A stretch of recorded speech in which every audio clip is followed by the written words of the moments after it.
भारतातील सर्वात प्राचीन आणि फार मोठा इतिहास असलेल्या जैन धर्माच्या अनुषंगाने जैन धार्मिक सगळ्या परंपरांचं जतन व्हावं, जैन धर्मक्षेत्रांचं सुरक्षा व्हावी, जैन साधू संतांची सुरक्षा, प्राचीन धर्मग्रंथांची सुरक्षा आणि जैन समाजाच्या एकूण रचनेतल्या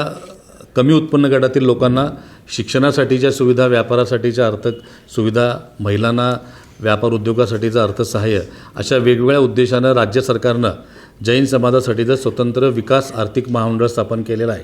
त्याची कोल्हापूर जिल्ह्यासाठीची आढावा बैठक आज या ठिकाणी संपन्न झाली, ज्याला जिल्हाधिकारी, मुख्य कार्यकारी अधिकारी, जिल्हा परिषद व सर्व अन्य अधिकारी विभागांचे उपस्थित होते। यामध्ये एकूणच जिल्ह्यामध्ये जैन समाजाच्या सध्या असलेल्या स्थितीचा, तीर्थक्षेत्रांच्या वेगवेगळ्या योजनांचा आढावा घेण्यात आला, समाजासाठी काय गोष्टींची आवश्यकता आहे, विद्यार्थ्यांच्या शिक्षणासाठी कोणत्या गोष्टींची आवश्यकता आहे, या विविध विषयांचा आढावा घेऊन कोल्हापूर जिल्ह्यामध्ये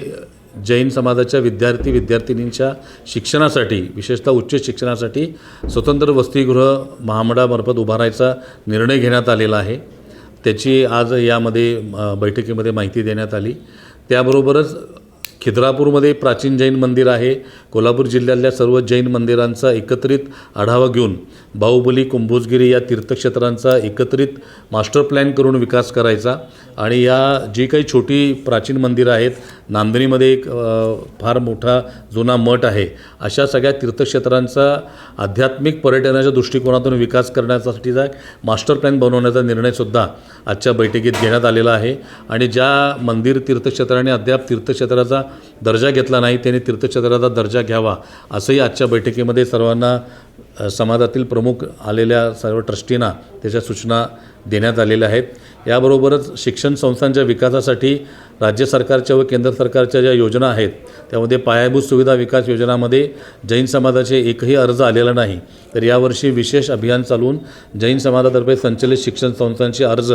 मागून घेण्याचा निर्णय आजच्या आढावा बैठकीत घेण्यात आलेला आहे। त्याबरोबरच प्रधानमंत्री जनविकास योजना आणि नागरी आणि ग्रामीण क्षेत्रातील अल्पसंख्याक बहुल क्षेत्रातील समाजाच्या सार्वजनिक सुविधांच्या योजनांसाठीचे प्रस्ताव या पुढच्या